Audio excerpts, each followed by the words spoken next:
to Anti-War Radio on Chaos 92.7 in Austin, Texas. That's some gang star for you. We're here every weekday, 11 to 1 Texas time here on Chaos Radio Austin, streaming at chaosradioaustin.org and at antiwar.com/radio. And introducing our next guest, antiwar.com's Doug Bandow. He is a Robert A. Taft Fellow with the American Conservative Defense Alliance. He's the author of the book Foreign Follies, and you can find his regular column for antiwar.com at antiwar.com/Bandow. One of the best things about our whole website, if you ask me. Welcome back to the show, Doug. Happy to be on.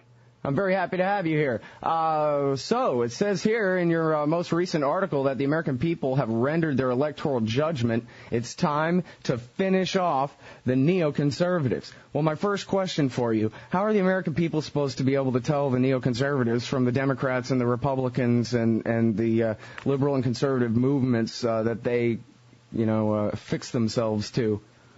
Well, there's not much difference, in terms of the at least the elected Republican leadership of the past. What I really hope is that you'll see, both among liberal activists with the current, the incoming administration, and particularly with conservative activists who aren't particularly ideological on foreign policy but who care about winning elections, is a willingness to really get involved and target the neocons, especially on the Republican side. It should be obvious to Republican activists that they lost big. And the obvious starting point is Iraq, and if they listen to the neocons in the future, they're going to have more disasters like that. Yeah, well, and it turns out Bill Kristol is the guy who fixed McCain up with Sarah Palin, too. That's right. No, it's obvious that they're looking ahead with her, hoping that, well, they may have lost this go-around, but maybe 2012 they have another horse to ride. It's kind of a frightening thought. Yeah, particularly that I think it's kind of revealing, actually, that they say, what quality in Sarah Palin attracted the neocons to her? It's that she's an idiot, and they can tell her to believe whatever they want. And all the stories are that when they had this kind of famous, cruise that went up to Alaska and all these neocons kind of met her, that she apparently sounded very much in sympathy with their crazy views. So, they figure they have a kind of a willing tool here. I thought it was striking that if you looked at the people who were supposedly kind of educating her on foreign policy, it was all the neocons. So she clearly was getting the usual, tripe from them, and certainly sounds like she bought it all, hook, line, and sinker. Yeah, it's funny, people talked about how, she said nice things about Ron Paul, but if you look, all she said was, oh, yeah, you betcha, he's a maverick, and that's just like me, and blah, blah, blah. She didn't say anything substantive about him at all. Yeah, I'd be very skeptical. Certainly, you could obviously argue that some of the things she said simply because she was the VP nominee, but I'm very skeptical. Given the neoconservative support for her, that certainly suggests to me they think they have somebody who they can run the way they ran the Bush administration.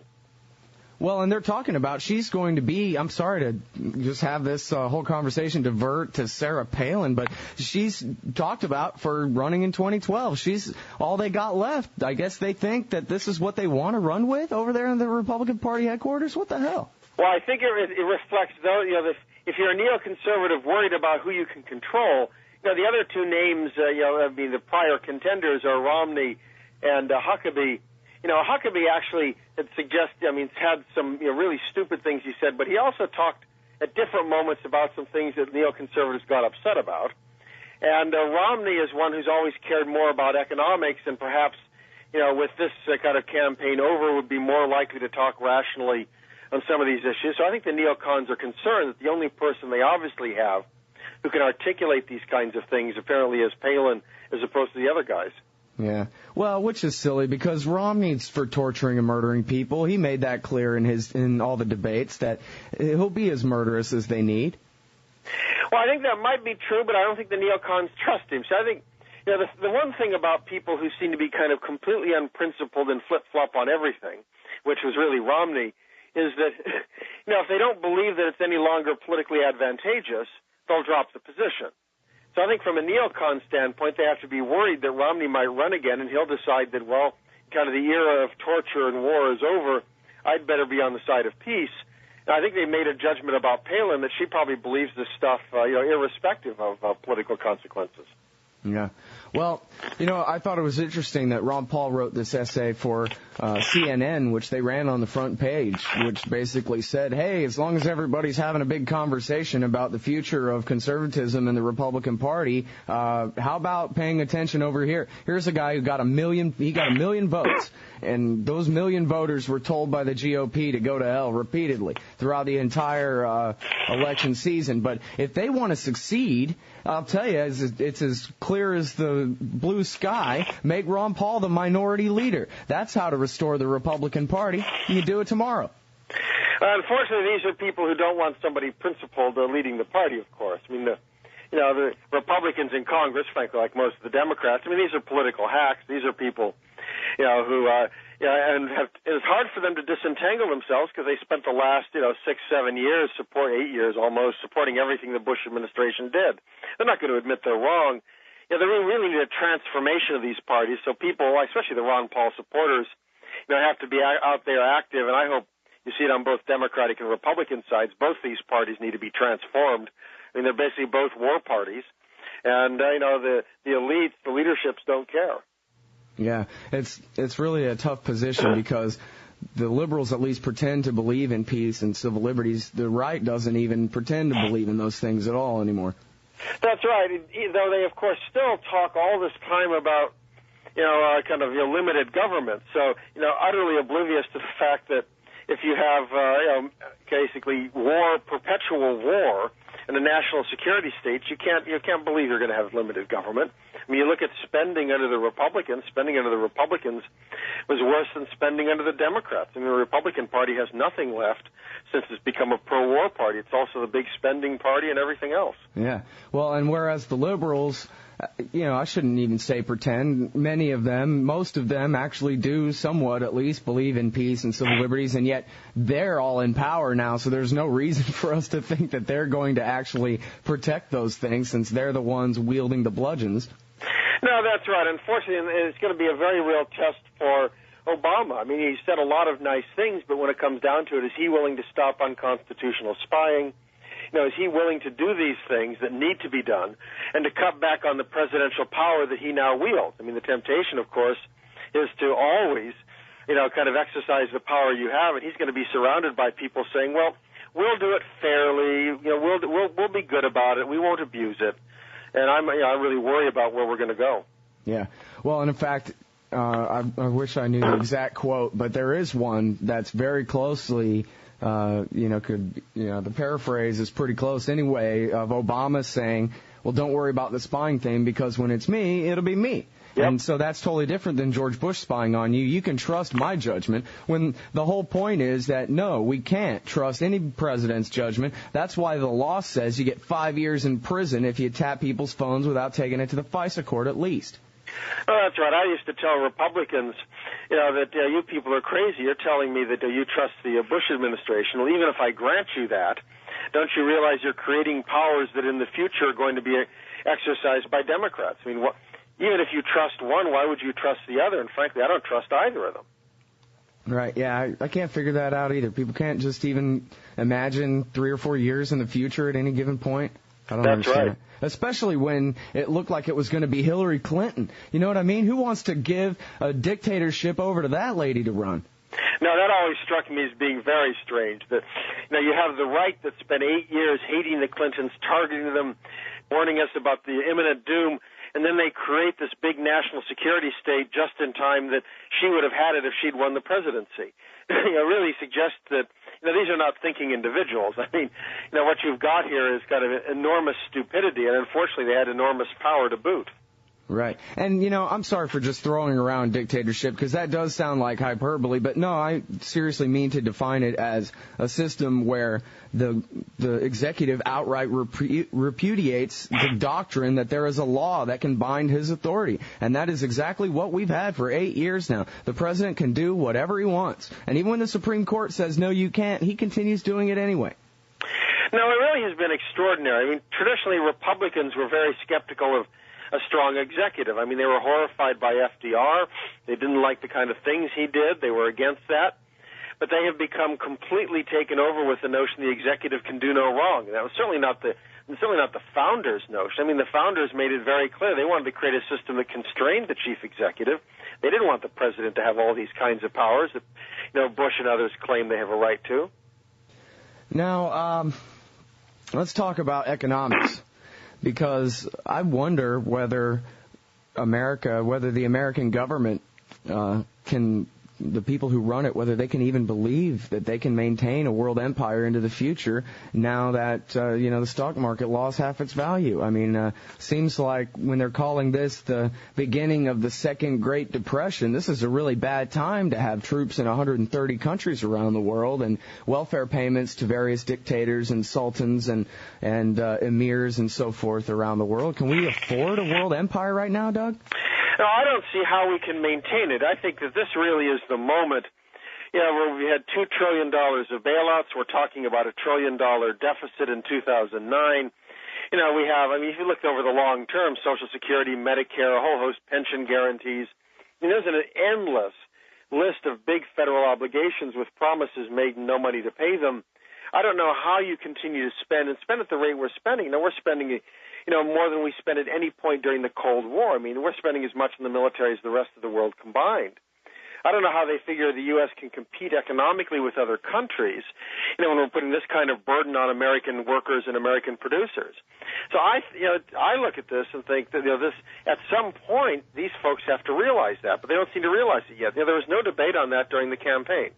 And I just found that extraordinary, that if there was an obvious thing for Senator Obama to point out, it's that the Bush administration's, kind of policies had put us incredibly vulnerable to an economic crash, and we certainly can't sustain a weak economy and an imperial policy. Yeah, well, he wants to be the emperor. He doesn't want to give it up any more than Bush did. Well, okay, now let's talk about this cost of war thing, because I think that there are, I know that there are Republicans who make arguments along the lines of, oh, come on, we're talking about a very small percentage of GDP. Yeah, we spend the rest of the, more on our military than the rest of the world combined, but they hardly spend anything, and we're rich as hell, and so it's okay. That this really isn't that big of a deal. A few $100 billion a year. Hell, we spend $400 billion a year just paying interest on the debt. Well, you can get away with that if you really are rich and lots of money's pouring in. But it's hard to get away with that when you have all these other obligations and you're no longer rich. We have both those going on. We have a host of other obligations out there. So it's not just spending $400 billion here or, $700 billion there. It's the fact that we have $2 trillion in bailouts, plus all this accumulated obligations on Social Security, Medicare, plus promises to pay off pensions, plus Fannie Mae, Freddie Mac. I mean, you go down the list. There's an endless amount of money there. And the notion that it's a small percentage of GDP tells you nothing about whether it makes any sense. Why should we subsidize the Europeans, however much money we have? Why should we subsidize their defense? Why should we spend money trying to rebuild third world societies where we should have learned that ultimately, only the Iraqis are going to be able to construct a new Iraq. And they really aren't interested in having our advice. And that's going to be the same in other places as well. So, the money, is very important over the long term, but there are a lot of other reasons to be against it as well. And I don't see how in the context of, an economy that's certainly going into a deep recession, and it could go further, and in a federal budget that's utterly out of control, how you can argue that, well, what's the heck, it's really not much money. Today we have to look at everything. The argument it's not much money simply makes no sense when you have $1 trillion deficit. That means we have no money at all. So any money we're spending on defense right now, in effect, we're borrowing. The question is, what should we borrow for? To subsidize the Japanese? Why? Right. Well, gee, it's funny. It's sort of like you want to kind of review some of these policies and see whether they make any sense, but you're talking about a perpetual motion machine, this national security state, where the question of whether we should continue to quote-unquote protect Japan, because I'm not so sure, what percentage of their population would see it that way, but anyway, whatever you call it, the idea that we ought to have 500 bases on Okinawa or whatever it is, that's never going to be questioned outside antiwar.com. That's the way it is. Like John McCain said, why shouldn't we stay in Iraq forever? We're staying in Italy forever. We're staying in Korea and Japan forever. That just goes without saying. Well, clearly this is a policy that will only be changed if the American people want it to be changed. I mean, in that, John McCain will never come forward and suggest the change. George W. Bush won't. I'm afraid Barack Obama won't. I mean, he just had a conversation with the Prime Minister of South Korea saying, oh, we want a stronger alliance. And I wrote an article saying, well, why? I mean, 50 years on after the war, I mean, why do we need a stronger alliance there? It's going to require the American people to look at their bank statements, look at their 401k statements. They're going to have to kind of then go to their politicians and say, what on earth are you doing? And what can that even mean, a stronger alliance with South Korea? We got 30,000-something troops there. We have our Navy there. I guess George Bush Sr., after the end of the Cold War, removed the nuclear weapons from our ships surrounding South Korea. I guess we could put nuclear weapons back in place. How else could we make our alliance with them stronger than it is now? Oh, it's to, have more meetings and to, kiss each other more often or something. It's a very strange thing. I mean, politicians use this phraseology, and it doesn't mean much of anything because, of course, it's not a mutual defense treaty, as it's called. It's a one-way. I mean, the South Koreans don't defend America. The U.S. defends the South Koreans, and the South Koreans can defend themselves. So this is just one of those cases where all you have to ask is, why, if they have 40 times the economic strength of the North, why aren't they dealing with the North? Why, the only reason we have to worry about North Korean nuclear weapons is because we have troops within range of North Korea. If we weren't involved there, that would suddenly be an issue for South Korea, Japan, China. Nobody would be expecting us to solve it because we'd be thousands of miles away with a nuclear deterrent. They would be the ones who'd have to be concerned with what happens in that, kind of crazy little country up north. I wonder whether I guess it's assuming a lot to think anybody in D.C. is even this thoughtful, but it would make sense to me, I guess, that they would be worried that if the status quo on the Korean Peninsula changes and the North and South are reunited, then you'll have the South's economy with the North's arsenal, and then you'll have a whole new power in Asia to deal with. Whereas right now, as you said, the South is dependent on us, the North is isolated. Well, there's a lot of, a lot of people speculate that privately the Japanese and the Chinese are not unhappy at a divided Korean peninsula. I mean, there's a lot of people who think that. Nobody will say it publicly, of course. And certainly it's also said within South Korea that there are South Koreans who don't really worry about the North Korea's nuclear program because they assume there will eventually be reunification, and if there is reunification, they get the bomb. Mm-hmm. So I think there are a lot of factors at play there that nobody wants to talk about, but makes it much more complicated. And that's one of the reasons why there's no reason for us to be there. Those are the situations where my reaction is, you say, you guys work it out. As long as you're not threatening us, I don't care. You go to it. But of course we won't. We insist on we have to be at the middle of everything, trying to organize things. And I think for the most part, we act utterly insensitively to these kinds of complications that we don't even know about or care about.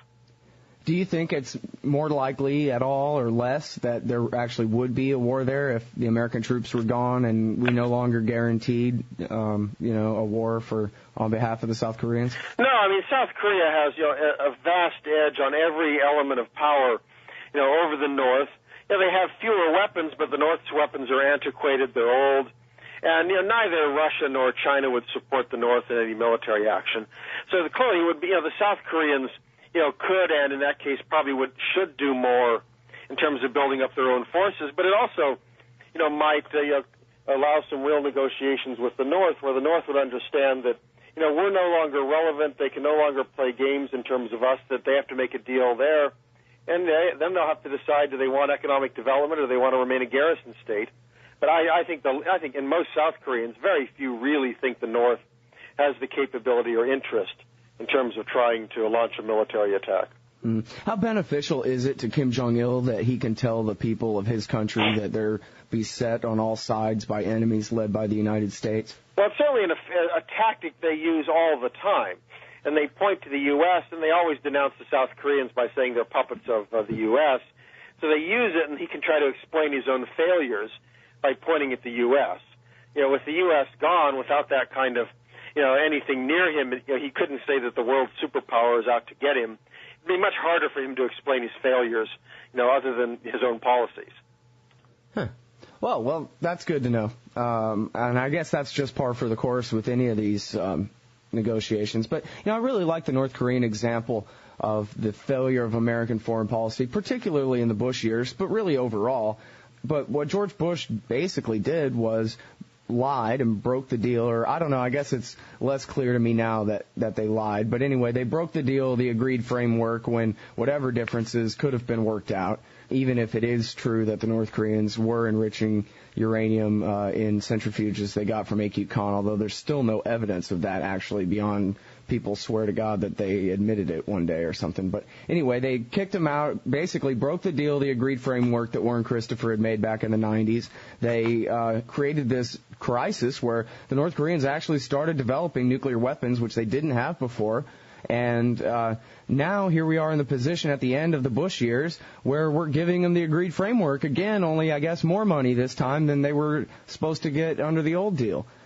No, if there is a policy where the Bush administration has utterly mishandled things, I mean, kind of beyond Iraq, it's North Korea, where they basically spent 4 years, 5 years, whatever, refusing to talk to the North Koreans, during which we think the North Koreans probably reprocessed enough plutonium to make about 10 atomic bombs, and then they decided to talk to them again.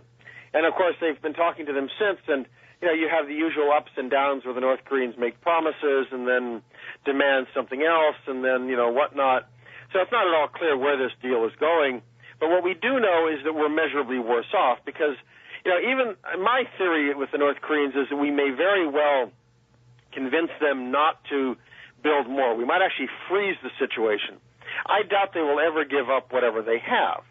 So to the extent the Bush administration managed to have a policy that encouraged the North Koreans to build more atomic weapons, it's given them what I think is likely to be a permanent arsenal that they're going to have in, the East Asia. And that's something we're absent an invasion, which would be crazy. I think we're going to have to live with that. And that really is the record of this administration. Extraordinary. We won't talk to them. They're nasty people. And then flipping on that and suddenly deciding to talk to them after you've made the situation immeasurably worse. Yeah. Well, the way you put that is, I think, simple enough that could even be a narrative on TV. That could even probably be explained to the American people. Let's measure George Bush's failure in North Korea. Wow, it's beyond measure. We need to invent a new, system of measurement just to show what a horrible failure this is. And we can sum it up. They could bring Doug Bandow on. He can sum up what happened in a minute.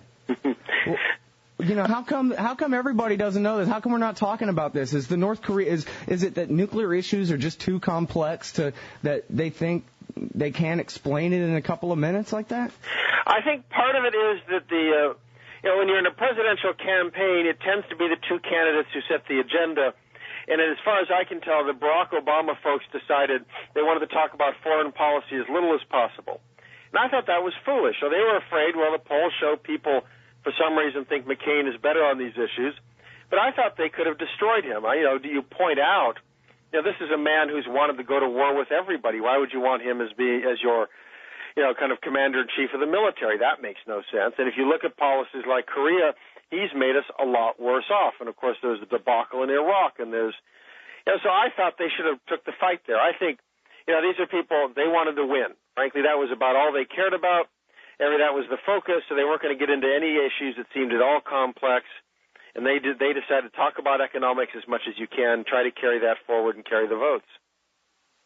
Well, I wonder if in December, as they do the looking back at the Bush years special and remind us what great leadership he showed on 9/11, they never give any concrete examples of that. I'm not sure what they're standing on the fire truck with the megaphone. I guess that's what they mean. But anyway, I wonder whether they'll even review the North Korea story at all. I mean, this is a prominent member of the axis of evil, and this is quite a spectacular policy failure when basically everything was fine when Bush took office. And Colin Powell said, yeah, we're going to continue everything along just like the Clintons were doing. It was working well. And then John Bolton and George Bush came in here, ruined everything, and now, as you said, the North Koreans have a permanent nuclear arsenal.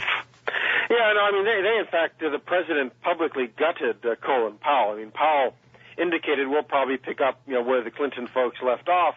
And then at a summit, it was one of the early summits with Kim Dae-jung, the then South Korean president, Bush said, oh, no, not at all. I mean, publicly, it was a real humiliation. And it horrified the South Koreans because, they're the ones who live next door. So they really want to have some kind of a soft landing and outcome there. They're not interested in doing anything terribly provocative. And Bush didn't bother alerting everybody ahead of time to what he was doing. And that has led to a lot of tensions on the peninsula because from the South Korean standpoint, the U.S. is throwing bombs. We're thousands of miles away, so it's easy for the for the U.S. to do that. It's an incredible policy failure, and it's one where I suspect will only, get attention in, kind of the esoteric foreign policy journals. It won't reach TV. It's just not going to get the kind of attention it deserves. We need a real accounting of his legacy to show people how negative it is, and that's another way to try to get some change within the Republican Party if they can, kind of the activists can realize what a mess these people have made of things. But I'm just not too, hopeful that it's going to happen. Yeah, no, because then they have to admit that it's all their fault for cheering the leader and turning their brains off. Exactly. Yeah. All right, well, Doug, call me a traitor if you want. I don't think you will, really, but anyway, it was going to be funny. I ruined that part. Call me traitor if you want, but I think that Barack Obama on January 21st ought to go on TV and offer the Iranians absolute pure friendship from here on out, the lifting of all sanctions unilaterally by the United States, his desire to open up an embassy in Tehran, to normalize all trade relations, to give them all the security guarantees in the world that will never bomb them, and then the United States and the people of the United States and Iran, the government of Iran and the people of Iran, we can all be friends and rub butts in fields of flowers from now on. What do you say? Well, what I would do is, frankly, I would start during the transition period. What I would do is I would have the people who are identified with me on foreign policy and who are seen as likely to be involved in that issue in the upcoming administration to be publicly saying things about how, he really does believe that it's important we turn the corner here, that we change policy, emphasizing the importance of dialogue and openness, especially making the point about desiring friendship with the Iranian people, that we believe our peoples have an awful lot in common. So I would start that process because start sending those signals out very clearly, because then I think that will help prepare the ground, and that's a good way to start getting things bubbling over in Tehran. And you want not just the government there to hear it, you want the people to hear it, and you want it very clear to them. And the message, I think, undercurrent there is that they have a stake in this. They want to make sure to the extent they can wield any kind of pressure on their own government, that they want to, get a positive response from them. Mm-hmm.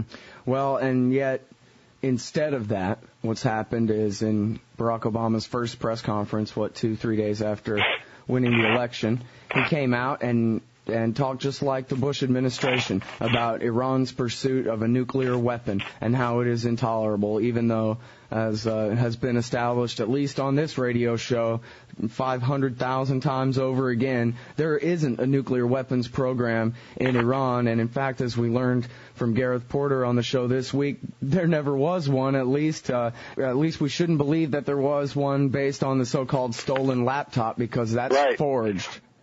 No, what is striking there, they have the own national intelligence estimate from American intelligence agencies, which argues there was one but says it's been stopped. Right, and then the was one is based on the laptop, which is forged. And to me, this is, the utter refusal of American policymakers to pay the slightest attention to what is supposed to be, U.S. intelligence. It really is, they want it both ways. If the so-called intelligence is kind of from the standpoint bad, it indicates this is an evil country doing terrible things, they will use it and flaunt it like Iraq. But if it tells you there's actually no problem here, they just completely ignore it and act as if it didn't exist. So I don't know what is moving Obama on this. If it's the question of Israel, I understood during the campaign that he didn't want to appear to let McCain kind of out-hawk him. But at his first press conference, if you say it's intolerable and it can't be accepted, you really have kind of painted yourself in an incredible corner, because, well, then what? And if you don't reach a deal with the Iranians you think is enough, then are you going to bomb them? Well, if you don't, then you've said it's intolerable and you don't do anything. It's a horrible position to put yourself in before you even, get into office. Utterly foolish. Well, and belligerence based on some sort of reality would be one thing. But if I'm sitting here, you have your hands in the air, and I'm telling you to drop it or I'll shoot, then what the hell is that? How are we going to resolve that other than I'm going to kill you now? Well, it's basically the same thing with Iraq, of course, where we have to, make sure they don't have weapons of mass destruction. Well, of course, they didn't have any. There's no evidence they did have any. So, I mean, how do you kind of resolve this? Well, at the end of the day, they wanted a war with Iraq, and they didn't care about the evidence, so it was never going to be resolved. And I worry we're going to get ourselves in that same situation with Iran, because you're right. If we're claiming you all have a bomb program, you've got to stop it, and if there's no bomb program, well, how do you resolve the issue without invading them? At which point, then you discover, there's no bomb program. Oh, well, that's too bad, whatever. It was good anyway because we'll create democracy or something.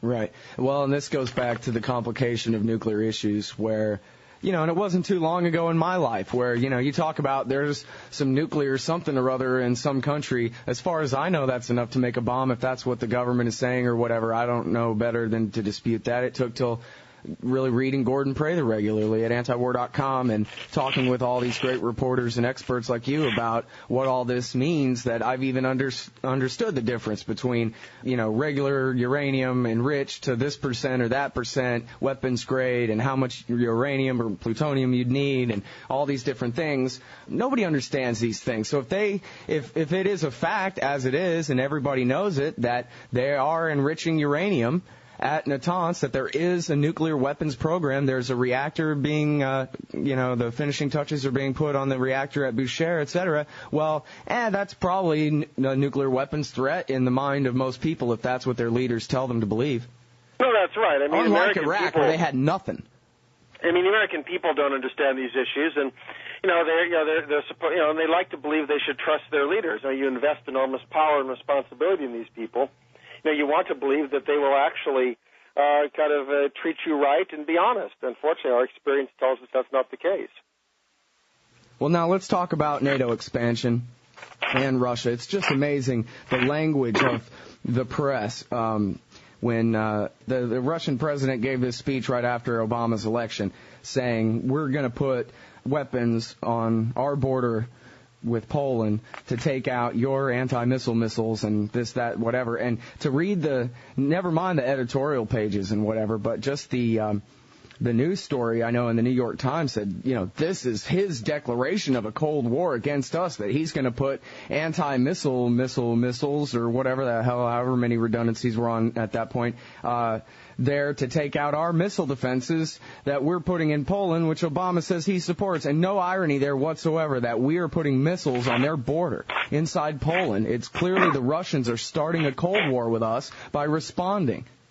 Well, it was much the same that we saw with the whole issue of Georgia. I mean, part of it is, the Russians are not very good on PR. So they don't worry very much about, how do you try to twist things and how do you try to slant things to give you a better image. They just do their thing. And it certainly fits with, kind of the history in the sense that it was a lot easier to write about the Soviet Union than Russia. You write about the Soviet Union, they're evil. Okay, that's very simple. You don't have to worry about complexity or anything. To try to explain Russia today is a very complex thing. I mean, it's clearly not the Soviet Union. But, it's a lot easier to talk about Joseph Stalin, so if you can try to say Putin is Stalin, it makes your job a lot easier. And I think that's the problem we face. The press, unfortunately, takes at face value, the presentations of American officials on this, of course, has nothing to do with Russia. Why on earth would they be upset at us putting, missiles here? Without looking at the genuine situation, the same thing on Georgia, without questioning this kind of authoritarian demagogue they have in power over there. John McCain runs around calling him Misha, my buddy. And, we now have the report of the European monitors saying there's no evidence that, in fact, the South Ossetians were attacking Georgian villages, that it was a Georgian assault. They started the whole thing. And yet, the Russians are still overall blamed, and people talk about fear of Russia and what NATO should do and the Europeans should do. It's a very real lack of sophistication and a willingness, I think, to be fooled by American officials, and there's just an utter unwillingness to challenge those officials.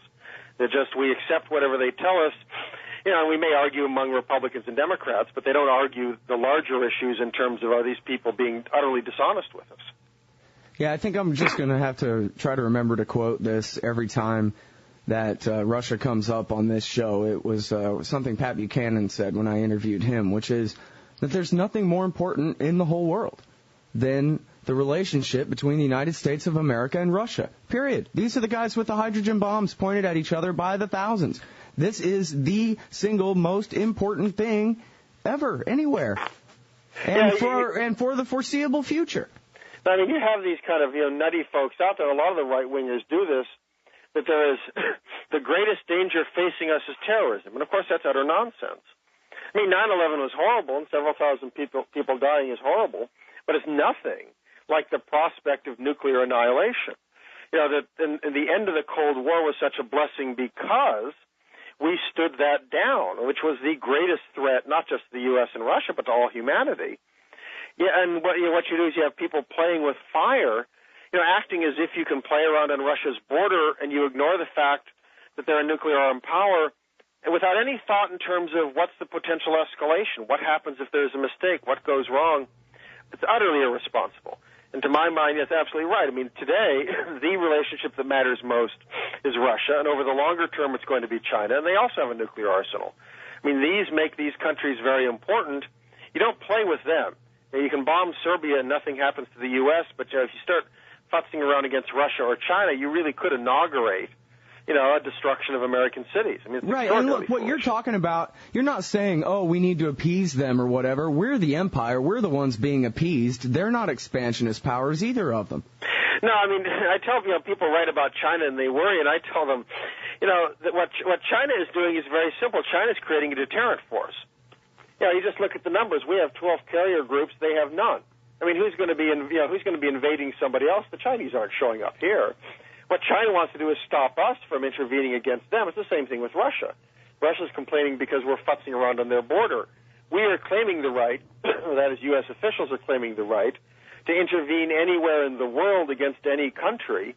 And essentially, that old adage, what we say goes, that we can show up and dictate on your borders about what happens. As if the Russians showed up and had an alliance with Mexico, and kind of started arguing about separatists in, Baja California or something. I mean, the U.S. would be apoplectic. But we don't see that when we're dealing with other countries. Well, and, I think part of this, too, is just the kind of thing you read about in the polls every couple of years. They'll come out with one of these studies where people have no idea about any geography, a lot of times even outside their own state, much less the world. And I think people just don't understand that, where Poland is in the world. And can America really guarantee their borders? And for how long can we be in a position to guarantee that Poland, well, again, like Pat Buchanan said, what if a right-wing nationalist, expansionist power came into being in Moscow and they decided they wanted to take Poland? What of that? Now we have a war guarantee with them. We're talking about giving up Houston, Texas. That's right. No, I mean, that really is the issue. See, I think the U.S. policymakers all assume that when push comes to shove, the Russians would back down. But I think the Russians have already proved with Georgia they won't back down. I mean, there's no better evidence as to where you'll go to war than looking where you went to war before. Yeah. I mean, they've made it very clear they ain't going to be, they aren't going to be backing down. And then we really are talking about a nuclear exchange, and the thing is something could spiral rapidly out of control. And the Poles are nice people, but since when did it become the American purpose to die, to preserve Poland's borders? Yeah, I'm not sure. I guess 1945, 46. I guess so. Yeah. But, of course, then we weren't worried that we didn't do anything to try to liberate the Poles then. We accepted it. We didn't view Poland's liberation as something important for America's interests. We just didn't want the Russians to go further, west. Right, today, we had a policy of waiting them out. We're extending this guarantee up to Russia's borders. I mean, the Baltic states are 60 miles from St. Petersburg. I mean, this is, extraordinary. So I guess there's really no hope, though, that Barack Obama is going to be reasonable about this. We can already see his stance on Russia in the debates and various things he's said, trying to out-hawk McCain on the issue and so forth. Well, let me ask you this. Let me put it this way. I'm going to try to, come up with the accusation that the right wing would use against him if he ever did try to do anything right. Doug, is it the case that if America took a Doug Bandow foreign policy toward Russia, that then they really would be a threat? That if we weren't there guaranteeing Poland and Latvia and Estonia, et cetera, that the Russians really would, rise back into the Soviet Empire and take these lands over again? No, I mean, especially with the recent economic crisis. The recent economic crisis has shown how hollow, Russia's rise is, very much dependent upon high energy prices. They've had a stock market crash. That whatever they might want to do, I tell people, what Russia is today is Russia has gone back to pre-1914 great power. Jeez. It has no ambitions in terms of taking over the world. it's very concerned about its own security in its own area, particularly its borders. So it's going to be very sensitive on things like Georgia and mucking around in South Ossetia, Abkhazia. But the idea that the Russians will launch wars of invasion, I think, is just utterly nutty. There's no evidence they have any interest in that. They don't have the capacity to do that. What they want is a greater respect for what they see as their security interests. And I think that probably means that countries like Poland and Georgia need to be a bit more deferential, but it doesn't mean they're going to be taken over. And I think we have to look around the world and say, America has interests. Frankly, the relationship of Georgia to Russia is not one of our substantial interests. And I hope they work things out peacefully. But I don't see much evidence of war. It took a Georgian provocation where the Georgians knew the Russians were sensitive about this. The Georgians knew the Russians had troops there. And then Georgia launches an attack on essentially effectively an ally of Russia. That's pretty foolish behavior. And it'll get worse with an American security guarantee because then the guy figures, hey, I can do this. They won't dare attack. I mean, that's an almost invitation for a war between the U.S. and Russia, is to guarantee these countries, if they act irresponsibly, the U.S. will bail them out. Well, I guess we don't have to worry now because there was an election and the party changed power, and so everything's great, and so don't worry about it. Oh, how I wish. Don't worry, be happy, and let's all go sing the song. I wish we could at least take the holiday season off, That's right. Well, I think the real tragedy here is that Obama really has an opportunity to start things afresh. I mean, he had the right instincts on Georgia. I mean, his initial reaction was both sides, should stand down and not to do things. And then, of course, he felt pushed by McCain, and he had to try to out-hawk McCain. But I don't see any evidence that he's willing to back away on these things once he's president.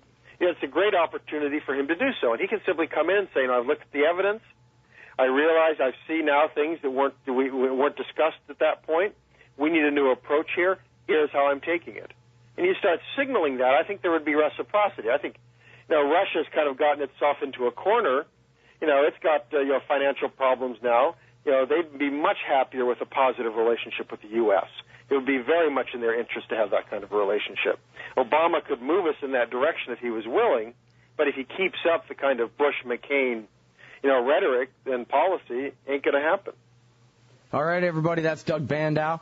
He is a Robert A. Taft Fellow. What a great title to have. Good for you, man. He's a Robert A. Taft Fellow with the American Conservative Defense Alliance. Their website is acdalliance.org. He's the author of the book Foreign Follies, and you can read what he writes for antiwar.com at antiwar.com/Bandow. Thanks again for your time on the show today. Happy to be on. Take care now. All right, folks, we're overtime. That's it for Anti-War Radio. See you tomorrow, 11 to 1 Texas time.